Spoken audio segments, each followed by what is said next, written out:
Hey everyone! So, you know that feeling, right? When you look back at a chapter of your life, and it just hits you like, who was that person? And I'm not talking about someone else, I'm talking about you, how you could have been so blind, so naive, so just there for someone who was slowly but surely chipping away at your peace. This story, the one in the title, He Didn't Let Me Live for 730 Days. How did I get rid of my ex? That's my truth. It's about 2 years of my life that felt like a permanent dark cloud, a constant threat, and the absolute struggle to reclaim my own space, my own sanity, my own breath. My name is Chloe, and for a long time, my life felt pretty good. I was 24, living in a cool little apartment in a vibrant part of the city, working a job I mostly enjoyed in marketing. I had a solid group of friends, a good relationship with my family, and I felt like I was generally on a good trajectory, just living my best life, or at least trying to. Then came David. I met David at a mutual friend's birthday party. He walked in and honestly, the whole room just seemed to tilt a little. He was tall, with a kind of scruffy charm, dark, curly hair that always seemed to fall perfectly, a smile that could melt glaciers and eyes. Oh man, his eyes. They were this incredible shade of warm hazel, and when he looked at you, it felt like you were the only person in the universe. He was a photographer, a freelance artist, and he had this cool, bohemian vibe that was just, instantly captivating. We hit it off, immediately. Immediately. We talked for hours that night, about everything and nothing. Our dreams, our fears, our favorite obscure bands, the meaning of life. He was incredibly articulate, funny, and he listened. He really listened. He asked questions, he remembered details. He made me feel seen, truly seen, in a way I hadn't experienced before. By the end of the night, I was totally smitten. Head over heels, giddy, can't stop thinking about him smitten. The first few months with David were a whirlwind. It was intense, passionate, and fast. He was incredibly affectionate, showering me with compliments, thoughtful little gifts, and grand gestures. He'd show up at my office with my favorite coffee, or leave little notes on my pillow. He'd plan spontaneous weekend trips, surprise me with tickets to concerts. He made me feel like I was the most beautiful, intelligent, hilarious woman on the planet. I was, for lack of a better word, high on him. My friends at first were a little wary. "He's moving fast, Chloe." My best friend, Sarah, said once, "Just make sure you're keeping your feet on the ground." But I dismissed it. I was in love. This was different. This was real. Looking back now, with the cold, hard clarity of hindsight, I can see the tiny little cracks, the subtle red flags I ignored. The way he'd get just a little too intense if I couldn't drop everything to see him. The way he'd subtly criticize my friends, suggesting they weren't good enough for me, or that they didn't truly understand our deep connection. The way he'd call and text constantly, checking in, and if I didn't respond immediately, he'd get this really unsettling, almost pleading tone. "Are you mad at me? What's wrong? Why aren't you answering?" It felt like concern then. Now I know it was control, dressed up as devotion. He also had this habit of making me feel guilty. If I wanted a night out with just my girlfriends, he'd sigh deeply, say, "I just miss you so much when you're not around," and make me feel like I was abandoning him. He'd somehow turn it around so that my desire for personal space became his pain, and I'd always end up feeling like I needed to compensate, to reassure him. It sounds so obvious now, but back then, I genuinely thought he was just incredibly sensitive and deeply in love. After about 8 months, the cracks started to widen into chasms. The grand gestures became less frequent, replaced by sulking and moodiness. The intense devotion turned into intense possessiveness. He'd check my phone, just playfully, or question me about every single person I talked to. He started getting really angry if I didn't want to have sex, turning it into a personal rejection. He'd gaslight me constantly, twisting my words, making me doubt my own memory, my own sanity. "I never said that, Chloe. You're imagining things. You're being overly sensitive. Why are you always trying to pick a fight?" I felt like I was walking on eggshells all the time. The fun, confident Chloe was slowly disappearing, replaced by someone anxious, constantly worried about upsetting him. I was tired, drained, and honestly, a little scared. The charming, witty man I fell in love with was gone, replaced by someone volatile and suffocating. So, I did it. I ended it. It was one of the hardest things I've ever done. I remember the conversation like it was yesterday. I tried to be gentle, to explain that I just needed space, that it wasn't working. He reacted exactly how I feared he would.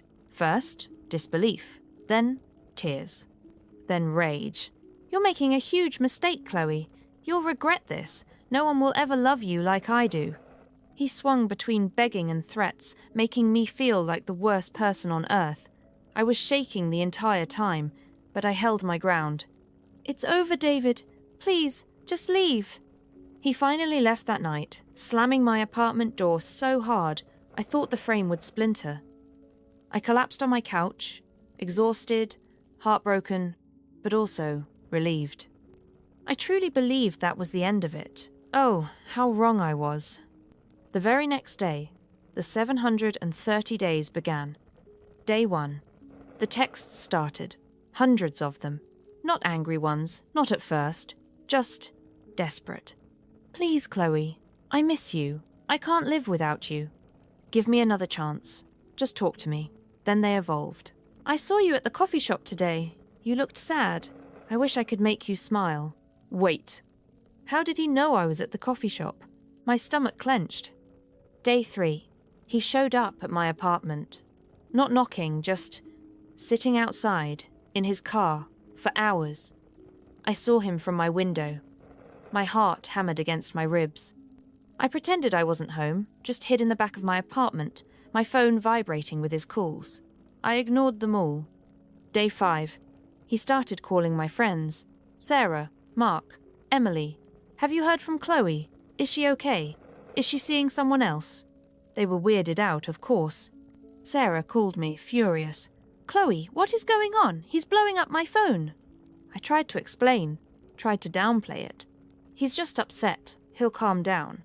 But deep down, I knew this was already next level. The pattern solidified. It wasn't aggressive, not overtly violent, but it was relentless. He would text me at all hours. He'd leave voicemails, sometimes crying, sometimes angry, sometimes just playing our song. He'd send emails from multiple accounts when I blocked his. He'd show up at my work, sometimes just standing across the street, sometimes trying to come into the lobby. My co-workers started to notice. They looked at me with concern, sometimes pity. It was humiliating. I tried to tell him directly, calmly. "David, please stop. I don't want to talk to you." "I don't want to see you." He'd respond with, "I'm just worried about you, Chloe. I love you. Why are you being so mean?" He always managed to twist it back to me, making me feel like I was the villain for setting boundaries. I changed my phone number. He found it. How? I still don't know for sure. I suspect he got it from a mutual friend, or maybe even bribed someone. It was like he had eyes everywhere. I blocked him on every social media platform, but he'd create new burner accounts and try to follow me. He'd post cryptic messages on his own accounts that were clearly about me. Some people don't know what they have until it's gone. Heartbroken and alone. It was all designed to evoke sympathy, to make me feel guilty, to keep me tangled in his drama. The real fear set in when he started showing up at places only someone close to me would know about. My favorite little coffee shop tucked away on a side street. The yoga studio I went to once a week.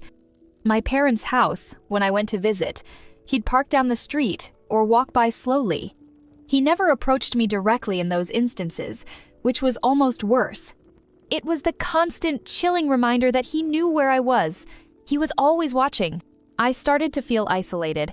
I stopped going out as much. I made excuses to my friends. I didn't want to put them in a weird situation, and frankly, I was embarrassed. I felt like I was losing my mind. My apartment, once my sanctuary, became a prison. Every knock on the door, every unfamiliar car on the street sent a jolt of terror through me. I slept with a chair propped under my doorknob. I checked my locks constantly. I even started having panic attacks. My appetite disappeared. I couldn't focus at work, and my grades, I was taking a night class at the time, started to slip. I was a hot mess. This went on for months. It felt like an eternity. 6 months, maybe 7. I decided I had to do something. I went to the police. I laid it all out. The texts, the calls, the showing up, the stalking. I had screenshots, call logs, everything. The officer listened patiently. He seemed sympathetic. Then he said, "Chloe, I understand this is scary, but based on what you've shown me, he hasn't actually threatened you physically or broken any laws that would warrant immediate arrest or a restraining order. He's being persistent and annoying, yes, but not overtly dangerous, legally speaking. We can log your complaint, but unless he makes a direct physical threat, or damages your property, or breaks into your home, there's not much we can do right now." My heart sank. "So I just have to wait until he does something dangerous?" I asked, my voice barely a whisper. He sighed. "Unfortunately, in many cases, yes. It's frustrating, I know. My advice is to keep blocking him, document everything, and avoid any contact. If he escalates, call us immediately." I left the station feeling more defeated than ever. The system wasn't built for this kind of insidious, creeping terror. It felt like I had no recourse. It felt like David had free rein to torment me as long as he kept it just under the line of illegal. The next year was arguably the worst. He did escalate. Slowly, subtly, but definitely. He started leaving things on my doorstep. Flowers I hated, a framed photo of us, sometimes just a single wilting rose. These weren't loving gestures anymore, they felt like veiled threats. "I know where you live." One morning, I woke up and found a dead bird on my doormat. Just a dead bird. No note, nothing. My blood ran cold. Was it him? I couldn't prove it, but it felt like a message. A dark, twisted message. Then came the calls to my work. Not to me, but to my boss, to HR. He'd pretend to be a concerned friend, saying he was worried about my mental health, that I was going through a rough patch and needed support. He never mentioned our relationship, just subtly hinted at instability. It was a vicious, calculated attack on my professional life. My boss pulled me aside, concerned. I had to explain everything, again. It was embarrassing, humiliating, and it made me feel completely exposed. He even started making anonymous social media accounts that would send DMs to my new dates if I ever dared to try dating again. Just random messages like, "Be careful with Chloe, she's got some issues," or "You really know her whole story?" It was designed to scare them off, to keep me isolated. And it worked. I pretty much gave up on dating. My life was shrinking, consumed by his presence, even when he wasn't physically there. It had been about 18 months. 547 days. I was exhausted, terrified, and so incredibly lonely. My friends were still there for me, but even they were getting frustrated. "Chloe, you have to do something more." But what? I felt like I had tried everything. The turning point came when he actually broke into my apartment. Not violently, not through force. I think he must have gotten a spare key somehow, or jimmied the lock. I came home from work one day, and nothing was taken. No robbery, but there was a single red rose on my pillow and a note on my dresser. It just said, "I was here, I miss you." That was it. That was the line. The dead bird was unsettling. The workplace calls were infuriating. But walking into my own home, my sanctuary, and knowing he had been inside it, touched my things, violated my space, that broke me. And then it solidified something else. A fierce, burning rage. A quiet, terrifying determination. I wasn't just scared anymore. I was done. I called Sarah, my best friend, absolutely hysterical. She came over immediately. "Chloe," she said, holding me, "this is it. This is enough. We're going to get him out of your life, for good." And that's when the 730 days started to shift. The how. The first thing we did was install a security system. Professional cameras, motion sensors, reinforced locks. Expensive, but worth every penny for the small sense of security it brought. I also got a new pet, a rescue dog, a big German Shepherd mix named Buster. He was a sweetheart, but his bark was definitely intimidating, and just having him there made me feel a tiny bit safer. Next, I went back to the police. This time, I had physical evidence. The rose, the note, and the alarm company's report of a triggered sensor around the time I was at work. More importantly, I now had a specific, provable incident of trespass. This was different. This time, they listened differently. They took it seriously. They still said it would be hard to prove it was him without direct eyewitnesses, but they logged it, and they advised me on applying for a restraining order. A restraining order, or what they call a protective order. This was key. It's a court order that forbids someone from contacting or approaching another person. It's not a magic bullet, but it creates a legal consequence for continued harassment. To get one, you have to present your case to a judge. This was the hardest part. I had to relive everything. Every text, every call, every time he showed up. I had to write it all down, present it in court. It was humiliating, terrifying, and empowering all at once. My lawyer, a kind woman Sarah helped me find, was amazing. She helped me compile all my evidence, presented my case clearly, and supported me every step of the way. She also explained that even if he violated it, it would be a criminal offense, making it much easier for the police to act. David, of course, showed up to fight it. He tried to play the victim, saying I was crazy, that he just loved me and was worried. He tried to charm the judge, but by now, he was looking a little worn, a little desperate. The judge, bless her heart, saw right through him. Based on the sheer volume of evidence, the documented incidents, and the police reports, she granted the restraining order. It was a massive victory. For the first time in almost 2 years, I felt a glimmer of hope, but it wasn't over. A restraining order is just a piece of paper if the person doesn't respect it. And David didn't. He violated it. The calls and texts didn't stop immediately, but they became less frequent, more cautious. He'd call from blocked numbers, send emails from new accounts. But now every single one was a violation. I documented them all. I screenshot every message. I called the police every single time. They were obligated to act now. They'd call him, warn him. He'd deny it, of course. The biggest violation came about 2 weeks after the order was issued. He showed up at my apartment building again, not on my doorstep, but just sitting in his car across the street. I saw him. My heart pounded, but this time, instead of hiding, I grabbed my phone and called 911. He's here. He's violating the restraining order. The police showed up within minutes. They pulled him over. I watched from my window as they talked to him, and then I saw them put him in handcuffs. That was it. That was the moment. The culmination of 730 days of fear, of being trapped, of being preyed upon. He was arrested for violating the protective order. It wasn't a long jail sentence, but it was enough. It was enough for him to finally, truly understand there were consequences.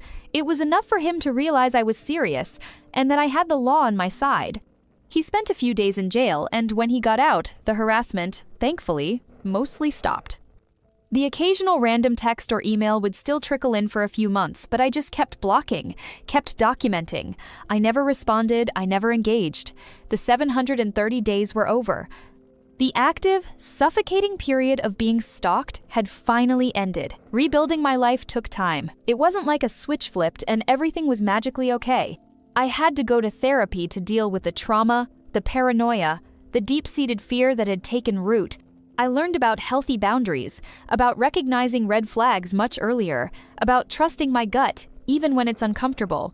I learned that kindness isn't always good, and that charm can be a very dangerous disguise. I moved to a new apartment, in a different part of the city, just for the complete fresh start. I changed my routines. I reconnected with my friends, truly opening up to them about the full extent of what I had gone through. Their support was invaluable, and I learned to live again, to breathe. To walk outside without constantly looking over my shoulder, to trust my own instincts. So, how did I get rid of him? It wasn't one thing. It was a combination of things. 1, recognizing the severity, accepting that this wasn't just being upset or persistent, but actual stalking. 2, documenting everything, keeping meticulous records of every single incident. This is crucial. 3, seeking legal help. Understanding my rights and pursuing a restraining order. 4, involving the authorities. Calling the police whenever there was a provable violation, no matter how small it seemed. 5, building a support system. Leaning on friends and family. And eventually, therapy. 6, cutting off all contact. Absolutely zero engagement. No responses, no explanations, no exceptions. 7, prioritizing my safety, investing in security, changing living situations, and prioritizing my mental well-being. It's a hard journey, and if anyone out there is listening and going through something similar, please know you are not alone, your fear is valid, and you can get out.